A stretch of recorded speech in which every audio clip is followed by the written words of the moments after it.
Something truly unbelievable has just happened here. The first Bitcoin reserve law has just been passed in the USA, in New Hampshire. I think it's pronounced New Hampshire. No idea how to pronounce it exactly. In any case, we now have what the whole world has been waiting for, the entire Bitcoin community. Additionally, we will look at the dispute among the Bitcoin core developers. Some people assume that Bitcoin is now falling apart. Here, that the community is splitting. Some are calling this an attack on Bitcoin. That will also be interesting. But the most incredible thing here is that we can see the governor signing the reserve law. And this is simply a historic moment in the USA. It is also said here that the governor is signing the law HB 302, which allows the state to invest in Bitcoin. And the funny thing is, I just made a video about 10 minutes ago and actually shot the exact opposite video. The next Bitcoin reserves are being rejected here because we have seen, for example, that the Bitcoin reserve law was rejected in Arizona. Then we saw that in the UK, the Bitcoin reserve was rejected. But now here, in the USA, there's the first state that has passed the reserve law. It's important to note that this doesn't mean Donald Trump's executive order is going through, but rather it's about the states. And the person who was largely responsible for this was Dennis Porter, with the Satoshi Action Fund. They were responsible here. They also submitted a law, or rather the bill, and it was adopted here almost verbatim. And he also writes here, Strategic Bitcoin Reserve is law. It's now set, and this could trigger shockwaves. So, of course, they're not going to start buying millions of Bitcoin right away, not like Cynthia Lummis with 1 million Bitcoin or something. But it will start small, step by step. But this can naturally have a massive, let's say, impact externally, a demonstrative effect externally, and I don't know. How poorly phrased demonstrative effect externally. But it could create a pull effect on other states. Because we also had all the stories recently, for example, that the Bitcoin reserve laws have passed. Like the last one up to the governor. Then the governor here vetoed it. And now it's being rejected in other states. But we see there are also states where it goes through completely. And in addition, there's the executive order that could come. And there's also the pension fund, the state fund, that could come here. I also translated the Bitcoin reserve law into German using ChatGPT. And it says here, New Hampshire becomes the first U.S. state to pass a law for a strategic Bitcoin reserve. Historic success based on the model law from Satoshi Action. Serves as a blueprint, which is what we just discussed. History has just moved towards sound money, and now it becomes really important. In the live free or die state, just a few moments ago, the governor signed the law here, which we also mentioned before. It is then said here, now every treasurer in the country can follow this roadmap, says Dennis Porter, so others can also follow the plan. This means that if a law passes, it will become much easier for other states to implement it as well, because they can simply refer to that one state, so to speak, and say, hey, we did it there too. We have the draft law. Now we simply adopt it, because there were also various draft laws in one state. But legislation was formulated one way, in another, it was formulated differently. And Dennis Porter had also announced this. I had also clearly told you. I said it would happen this year. Now it has happened exactly like that. And the most incredible part is here. It states that you can protect tax money, diversify reserves, and build future-proof state reserves, all while using the world's most secure money network. New Hampshire not only passed the law but also sparked a movement. And then it also states here what the law could achieve, allowing the treasurer to buy Bitcoin, permitting the purchase of Bitcoin or digital assets with a market capitalization over 500 billion. Bitcoin definitely has that. It's around 1.5 or 1.67 trillion or something like that. Limits Bitcoin holdings to 5% of state reserves. Ensures that Bitcoin serves as a strategic addition to the state's investment strategy. This means up to 5% can be purchased. I'm curious to see how much they will actually buy. One would need to check how much New Hampshire can invest. Then, I can quickly check that, just a moment. So I just checked it here. They have 3 to 4 billion in state reserves. And that means 5% of the 4 billion would be 200 million US dollars. I mean, that's not a huge sum. There are also states that are definitely much, much larger. And they could pump in much, much more money. But it's definitely a very, very good start here. And I think it's really going to make waves. What's important is the clause here. It only comes into effect after 90 days. So we don't have to wait 90 days, 60 days. So we still have to wait 60 days here. And then also, very, very important, it requires robust US regulated custody. The assets must be held in a state-controlled multisig process with qualified custody, or through a US exchange-traded product, for maximum security and transparency. So either you will buy ETFs here or you need multisig. I always say, get yourself a hardware wallet. I'll put a link below to a TREZOR hardware wallet. Here you can store your stuff, just as securely as they do. They do it with multisig, which is basically multiple hardware wallets. That means several people have to sign here, and it's really, really interesting here. It also lists who was involved in the whole thing here. Here, different people are mentioned. I think it's relatively uninteresting if I tell you the names. And last time in Arizona with the Way tool, there were a lot of letters to the governor saying, yes, please.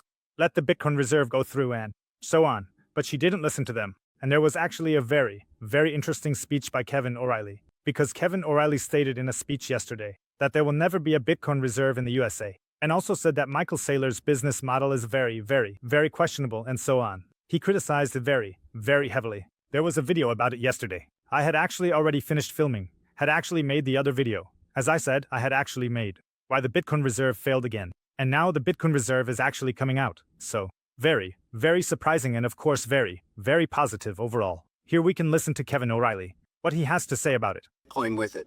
Michael Saylor is talking his book, all right? The guy sells stock and pref shares and debt and then buys Bitcoin with it. The stock trades at twice the value of the inherent Bitcoin.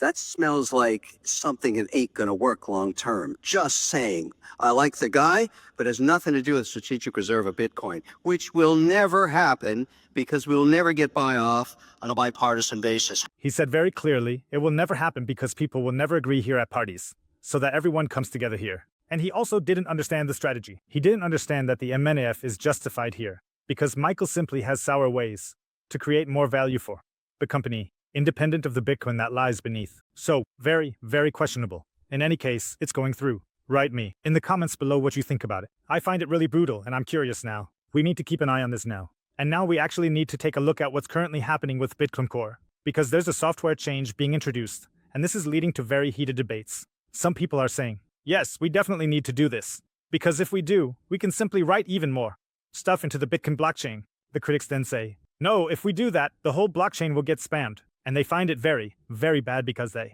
simply say, hey, Bitcoin needs to focus on transactions and not on any NFT-like things that are being spammed into the blockchain. And I actually even received messages saying, hey, it's very, very important. I'm reaching out to you because then it's explained to me in English and so on that it's now very, very important to just check that no crap is being implemented here in Bitcoin because the op-return limits in Bitcoin Core are being changed. So there are people who are really very, very concerned about this. Other people don't care at all because they don't understand what's going on here anyway. I also had to really dig into it to understand everything. So we have the Bitcoin Core developers, and they want to push through a change now. And the really, really big criticism is not just that the change is happening, but also how the change is happening, because it was partially censored in the forum.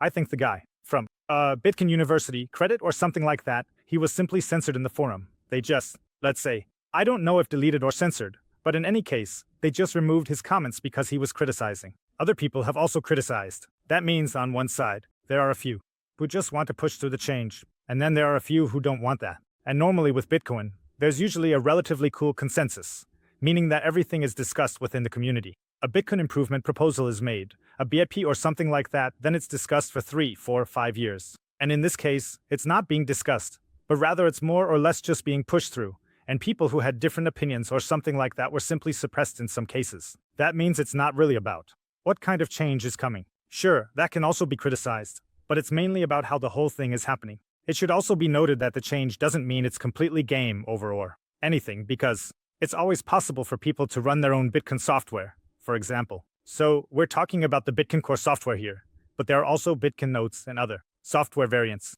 And theoretically, you could run your own software variant. However, I believe over 90% or well over 90% use Bitcoin Core. And that's the common one, which is what many people are critically viewing here. You can see that there is already a certain level of decentralization here. And that's always the case when you have your own node. People often say, node your node not your rules. And if you simply have your own node running, then you have your own rules and your own self-sovereignty. If not, then you always have to more or less play along with other people. And the craziest thing is, look, here you can see my broken screen. And the craziest thing is probably what Marty Band wrote here. He really nailed it. He says here, I think one thing is pretty clear. So one thing is very, very clear here. There is currently no consensus to simply override OP returns here. Or rather, there is no consensus regarding the OP return issue here. I received a list with about 20 disadvantages of what this could bring. It prevents unnecessary bloating of the blockchain. So, if we don't do what is being demanded here, it protects node operators from rising hardware costs. It prevents the permanent embedding of illegal or copyrighted content, because you also want to keep the blockchain as small as possible to ensure decentralization. This keeps Bitcoin focused on its true purpose, decentralized, sound money. It reduces the risk of spam, preserves the elegant simplicity that makes Bitcoin strong, avoids legal gray areas around stored data, and so on.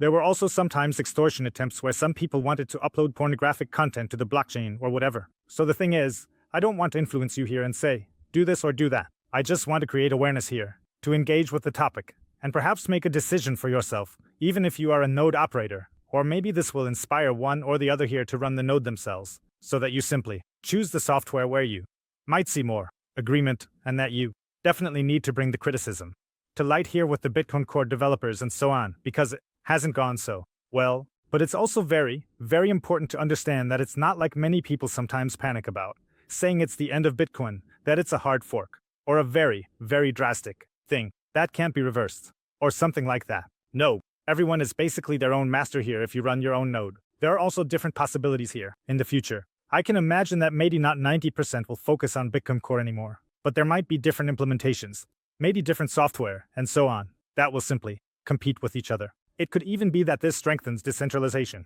I'm not the ultimate tech freak and so on, so I hope I've explained this reasonably well and structured it for you. Feel free to write in the comments below how you see the whole thing. And if you still want to buy Bitcoin, I'll throw in a link below to 21 Bitcoin, where you can easily, safely, and simply buy Bitcoin with the code Bitcoin Hotel. There are up to 20% off the fees when buying Bitcoin. Definitely check it out, folks. See you. Peace out.